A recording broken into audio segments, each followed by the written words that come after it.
Welcome back to the second part of Kabbalah and the Bible stories, Cain and Abel, part 2. In the first section we saw how when Adam and Eve came together as one flesh, as a married couple, they represented Kether, or the point of unity, the point of the greatest potential. When they had their children, Cain and Abel, Abel became above Cain because he was acceptable to God, whereas Cain's offering was not. Then Cain had a chance to become like Abel and to be grouped with him in the third level. And in the fourth level, when we find the middle or the subtotal of what the end potential will be, we find that Cain kills Abel and is therefore unable to be grouped with Abel as being above. In the fifth level, Cain was cursed as a matter of judgment. And in the sixth level of law, Cain is found to be protected for sevenfold times. And that's where we end the story. That's where we come to rest, with Cain being protected. In the next part of the story, a lot of Christian stories will end there. You know, that's it. Cain killed his brother, end of story. But actually the story of Cain continues in the Bible. And we find out that instead of wandering the earth as Cain thought he would do, he actually becomes the leader of one of the first cities.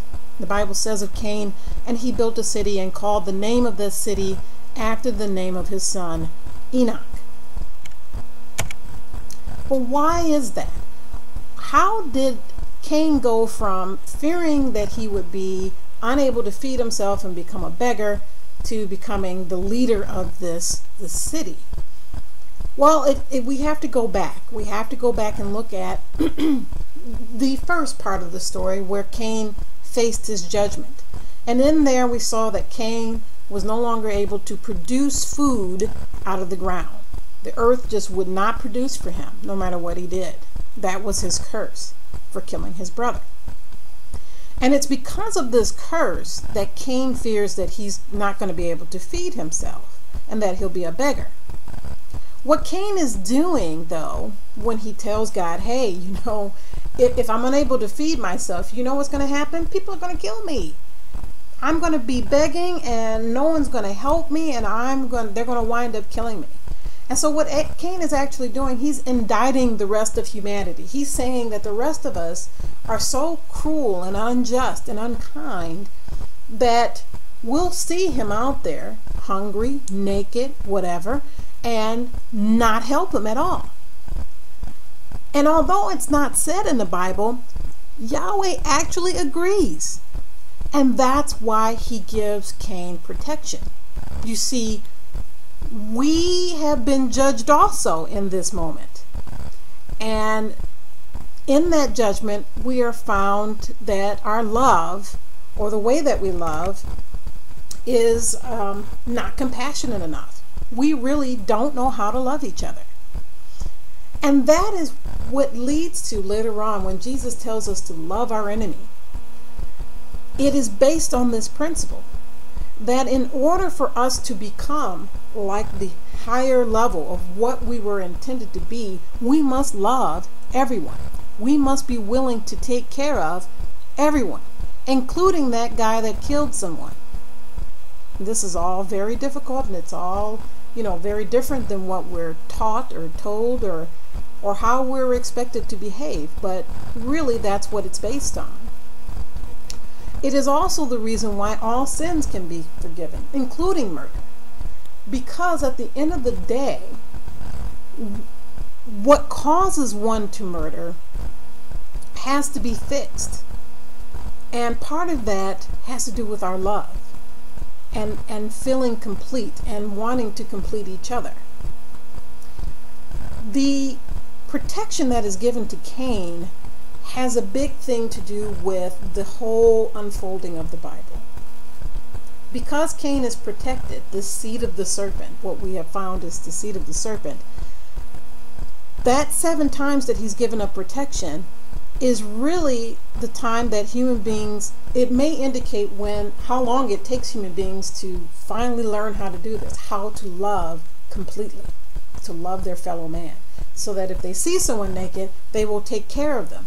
They will make sure that they have everything that they need to survive. We're not there yet. Because Cain represents the seed of the serpent, he's also this character, the symbol of something that can't produce anything for itself, but sits up as the head of all. And when we talk about the beast in Revelation, or if we talk about Daniel's prophecies, this is the true meaning of that dragon that isn't really producing anything that helps humanity, but sits as its head. We find as we continue the story that Cain did wander for a little while, and then he got married and he knew his wife. At this point he becomes just like Adam and Eve at the beginning, when Cain knew his wife, and he becomes a new representation of the potential for the seed of the serpent. Him and his wife together are that potential. What will they become? Now we have the steps of above and below, and grouping by kind.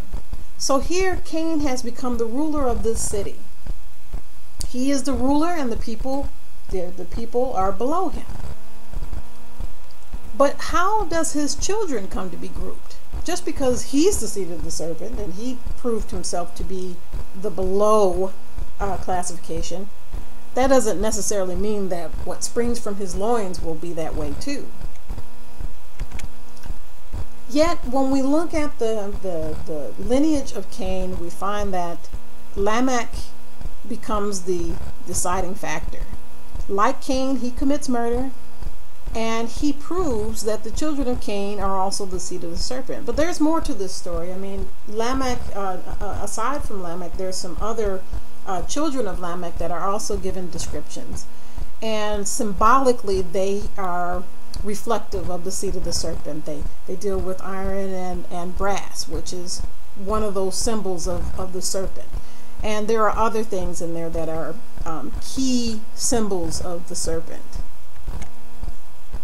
Well, anyway, we come to the level of judgment. And in judgment, Lamech brags that he is the second order. He has the second order of protection. That is 70 times 7 for the murder that he commits.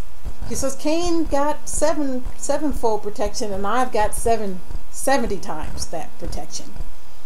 And Jesus also uses this same phrase to denote how many times we are to forgive someone who sins against us. We are to forgive them 70 times 7. At the end of this, we find law. After all this bragging that Lamech does, still the law is given that law life is to be destroyed in the flood, except for Noah and his family, because Noah is found to be above Cain's seed, and therefore the children of Cain and his seed are cut off in that final state. And this is where we leave it at the next cycle of Melkuth, where now we start off with Noah and his children, and they become that new potential for the human race. If you want to find out more about symbolism, prophecy, hidden meanings in the Bible, Bible philosophy, or Kabbalah, just join us on Facebook under Jewish and Christian Symbology. Until next time, have a good one.